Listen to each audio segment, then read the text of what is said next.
नमस्कार दोस्तों, आज हम लोग बात करेंगे रेलवे ग्रुप डी के बारे में। टॉपिक वाइज क्या टॉपिक से पढ़े और कहां से पढ़े तो इस बार सिलेक्शन लेने का आसान तरीका है, आइए जानते हैं।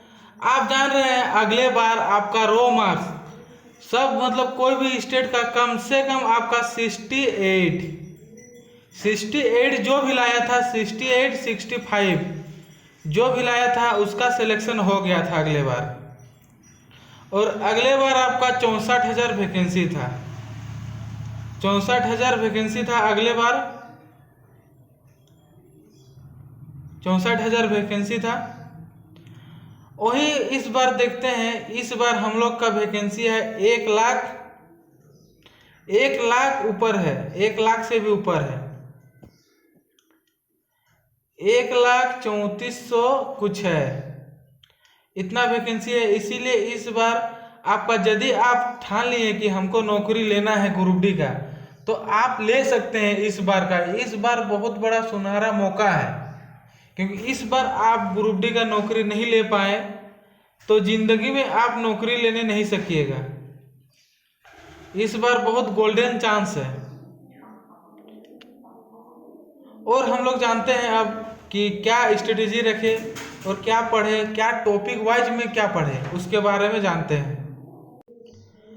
टारगेट आप 70 प्लस रखिएगा, क्योंकि टारगेट यदि आप 70 प्लस रखते हैं तो क्या होगा आपका, मान के चलिए कोई भी क्वेश्चन आया, 1-2 नहीं भी बना, 65 बना, 62 बना, ये थोड़ी है जी आप 75 प्लस रखे हैं तो आपका 75 प्लस ही आएगा। आपका वहाँ जाने के बाद एग्जाम में कौन सा लेवल का क्वेश्चन आ रहा है वो डिपेंड रहता है। इसीलिए आपको कम से कम 70 ऊपर का टारगेट लेना है आपका। यदि मान के चलिए इस बार 60 भी बन जाता है, 60 भी बन जाता है तो आप सोच लीजिए कि आपका नौकरी पक्की है इस बार की, क्योंकि अगले बार था आपका 64,000 टोटल वैकेंसी था, 64,000 वैकेंसी था। उसमें आपका रो मार्क्स आपका 68 जो भी लाया था उसका सिलेक्शन हो गया था। और उसके बाद नॉर्मलाइजेशन होकर नंबर तो बढ़ा ही था, वैसा ही नंबर बढ़ जाता। आप इस बार सबसे गोल्डन चांस है, आपको यदि चाहिए नौकरी, सरकारी नौकरी ग्रुप डी में, तो इससे और बढ़िया कोई भी नौकरी नहीं मिलेगा। रेलवे बहुत अच्छी नौकरी है। अब हम लोग सिलेबस के में जानते हैं। मैथ में आपका 25 नंबर का आएगा मैथ, रीजनिंग आएगा 30 नंबर का, साइंस आएगा आपका 25 नंबर का, और जीके और करंट अफेयर्स आएगा 20 नंबर का। और जानते हैं हम लोग, आप टारगेट कितना लीजिए हम बता दे रहे हैं आपको। मैथ में कम से कम 25 में आप सोच के जाइए कि हमको 20 बनाना है, क्योंकि 20 बनाएंगे, सोचिएगा मान के चलिए आपका त्रिकोणमिति हुआ, मेंसुरेशन हुआ, इसमें एक दो क्वेश्चन नहीं भी बनता, हाइट एंड डिस्टेंस हुआ, कोई में नहीं बन भी जाता है। आप 20 भी लेते हैं और आपका 18 भी बनता है तो भी आपको रिस्क नहीं लेना है, और आप 18 में भी आप संतुष्ट रहिए, आपका सिलेक्शन हो जाएगा। सिर्फ मैथ में आप इतना कर लिए। उसके बाद हम आपको बता रहे हैं, अब आप बोलिए कि कौन सा हम बुक लें। आप बुक सबसे ऐसे तो बेसिक से दिया हुआ रहता है, RS अग्रवाल बेस्ट बुक है। और RS अग्रवाल यदि आपके पास नहीं है, आप मान के चलिए राकेश सर का बुक ले लिए हैं पहले ही तो भी कोई दिक्कत नहीं। आप यदि किरण का भी बुक लिए तो भी कुछ दिक्कत नहीं है। अब हम लोग टॉपिक वाइज जानते हैं, कौन सा टॉपिक से पढ़े तो क्या होगा और कितना नंबर आएगा ये जानते हैं। आप परसेंटेज, यहाँ आप जान लीजिए, परसेंटेज यदि आप पढ़ लेते हैं तो आपका प्रॉफिट एंड लॉस भी क्लियर हो जाएगा और SI और CI भी इसी में क्लियर हो जाएगा। परसेंटेज बहुत, मैथ के लिए परसेंटेज बहुत ज़रूरी है, बहुत ज़रूरी है मैथ के लिए, अर्थमेटिक के लिए। उसके बाद हम लोग आते हैं एवरेज, आप एवरेज कर लीजिए। उसके बाद आप आइए यहाँ पर रेशियो, यदि आप रेशियो ठीक से कर लिए तो आपका टाइम एंड वर्क भी क्लियर होगा, और स्पीड, ट्रेन हुआ, डिस्टेंस, टाइम एंड डिस्टेंस, ये सब क्लियर हो जाएगा आपका यदि आप कर लेते हैं रेशियो तो। और रेशियो विधि से भी आप यदि करते हैं परसेंटेज, SI CI हर चीज़ आपका क्लियर होगा। आपको परसेंटेज सबसे महत्वपूर्ण है, रेशियो भी बहुत ज़रूरी है। इतना टॉपिक तो आपको करना ही पड़ेगा। और उसके बाद आप आ जाइए एडवांस में। एडवांस में आप आते ही आप देख लीजिए, आपका सबसे बेस्ट टॉपिक है मेंसुरेशन और त्रिकोणमिति, और हाइट एंड डिस्टेंस भी है।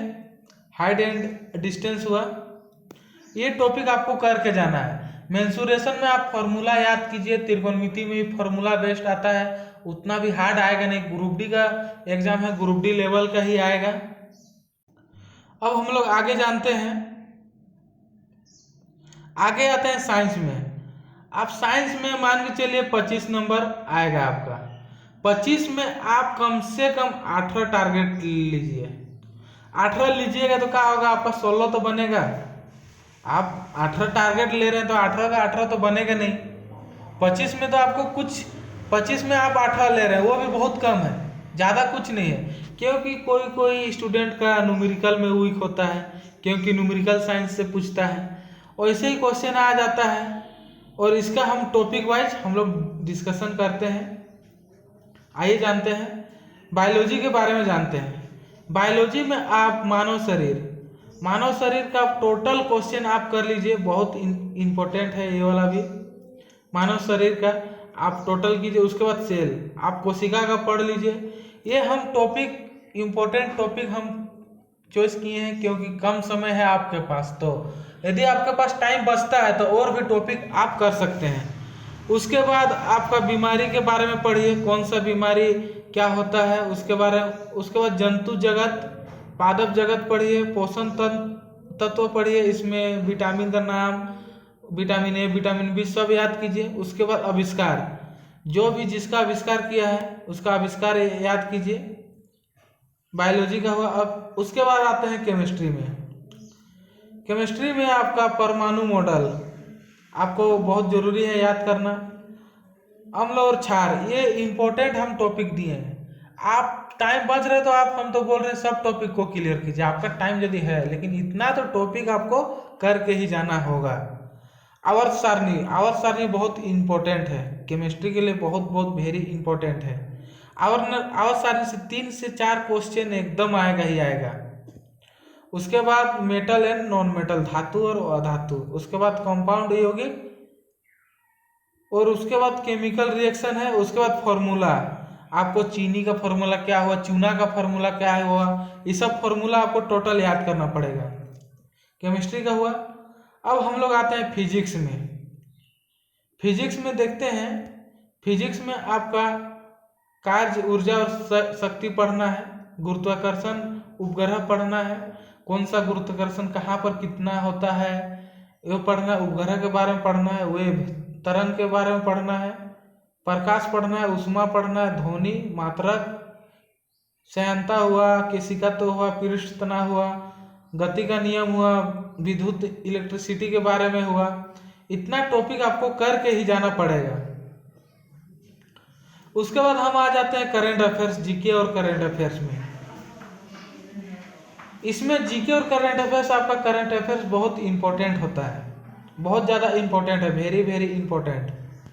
उसके बाद मॉडर्न हिस्ट्री, हिस्ट्री का आप तीनों पार्ट, ऐसे टाइम है तो तीनों पार्ट कीजिए, नहीं तो मॉडर्न हिस्ट्री बहुत इंपॉर्टेंट है, ऐसे तीनों पार्ट कीजिएगा तो और अच्छा रहेगा। उसके बाद ज्योग्राफी में आप इंडियन ज्योग्राफी की मतलब कीजिए। उसके बाद यहाँ पॉलिटी में आप अनुच्छेद सबको पूरा कीजिए, कौन सा आर्टिकल में क्या है सब पूरा कीजिए। उसके बाद आप रीजनिंग में टारगेट लीजिए। रीजनिंग में आप 30 में से आप कम से कम 27 लाने का सोचिए। 27 सोचिएगा तो आपका 25 एकदम आ ही जाएगा। आपका हम टोटल जोड़ दें तो यहाँ पर हो रहा है 72 नंबर, सब में मिला के 72 नंबर हो रहा है। रीजनिंग का तो हम टॉपिक नहीं लिखे हैं क्योंकि रीजनिंग में कोई खास वैसा टॉपिक नहीं रहता है कि इसमें रीजनिंग का भी टॉपिक बताना पड़े। इसमें आप टेस्ट मारिए ज़्यादा से ज़्यादा, इसमें कम पढ़िए तो भी रीजनिंग क्लियर हो जाता है। अधिकतर स्टूडेंट का रीजनिंग में कोई वीक नहीं रहता है। और हम लोग जानते हैं अब कि कितना टाइम दें, कितना टाइम पढ़े तो अच्छा रहेगा। आप मिनिमम रोज 8 से 10 घंटा आपको पढ़ना पड़ेगा, कम से कम 8 से 10 घंटा। 8 से 12 घंटा यदि होता है तो और अच्छा है, लेकिन 8 से 10 घंटा आपको पढ़ना पड़ेगा। इसमें आपको देखना है कि कौन सा आपको सब्जेक्ट में आप वीक हैं। मान के चलिए आपको साइंस में आप वीक हैं, तो साइंस में आप 3 से 4 घंटा आप दे सकते हैं साइंस में, जब तक क्लियर नहीं होता है। उसके बाद किसी किसी का मैथ में भी कमजोर रहता है, वो मैथ में आप दीजिए यहाँ पर 3 घंटा 4 घंटा दे दीजिए, 8 घंटा हो जा रहा है। 8 घंटा टोटल हुआ। ये हम फर्स्ट बार का बोल रहे हैं। फर्स्ट में यदि पूरा ही वीक है, आप एकदम फर्स्ट से पढ़ रहे हैं, तो तब तो आपको मेहनत भी ज़्यादा करना पड़ेगा। आपको 14 घंटा तक पढ़ना पड़ेगा। आप कुछ भी नहीं पढ़े हैं तो भी आप नौकरी निकाल सकते हैं। और उसके बाद हम आ गए रीजनिंग। रीजनिंग आप कम से कम 1 घंटा, 1 घंटा रोज, 1 घंटा रोज आपको देना पड़ेगा रीजनिंग में। उसके बाद आप आ जाइए करंट अफेयर्स। करंट अफेयर्स आपका सुबह सुबह देखिए, आप करंट अफेयर्स भी 1 से 2 घंटा आप टाइम दीजिए। करंट अफेयर्स हुआ, और जीके में भी 1 घंटा दीजिए। जीके में 1 घंटा एकदम रोज देना पड़ेगा आपको। जीके में भी दीजिए, और यही आपका टॉपिक वाइज है, आप टॉपिक वाइज पढ़ के, क्योंकि स्मार्ट स्टडी से ही आपका एग्जाम निकलेगा। ये नहीं सोचिएगा कि हम पूरा पढ़ेंगे। आप पूरा टॉपिक आप पढ़ने जाइएगा तो 6 महीना लग जाएगा। आप यहाँ पर इम्पोर्टेंट टॉपिक पढ़िए, और टाइम बचता है तो आप और टॉपिक पढ़िए, और भी क्लियर कीजिए, और अच्छा रहेगा। और ज़्यादा से ज़्यादा रिवीजन मारिए। आप मान के चलिए आपका सब चैप्टर मिनिमम खत्म हो गया सोचिए, तो उसके बाद आप ऐसा कीजिए, टेस्ट मारना शुरू कर दीजिए। क्योंकि जितना ज़्यादा आप टेस्ट मारिएगा उतना आपको क्लियर होगा कि हम कौन सा क्वेश्चन नहीं जाने आप। और ये नहीं कि आप टेस्ट मारे तो आपको एनालिसिस करना है कि मेरा क्वेश्चन कहाँ गलत हुआ, उसको आप पढ़िए, समझिए कि कहाँ मेरा कैसे गलत हुआ है वाला। उसके बाद आप टेस्ट पूरा करने के बाद एनालिसिस कीजिए, और उसके बाद देखिए कि मेरा क्वेश्चन कितना सही हो रहा है। उसके बाद इम्प्रूव करने का कोशिश कीजिए। इतना ही हम बोलना चाहते हैं। ओके मेरे दोस्त, थैंक्स।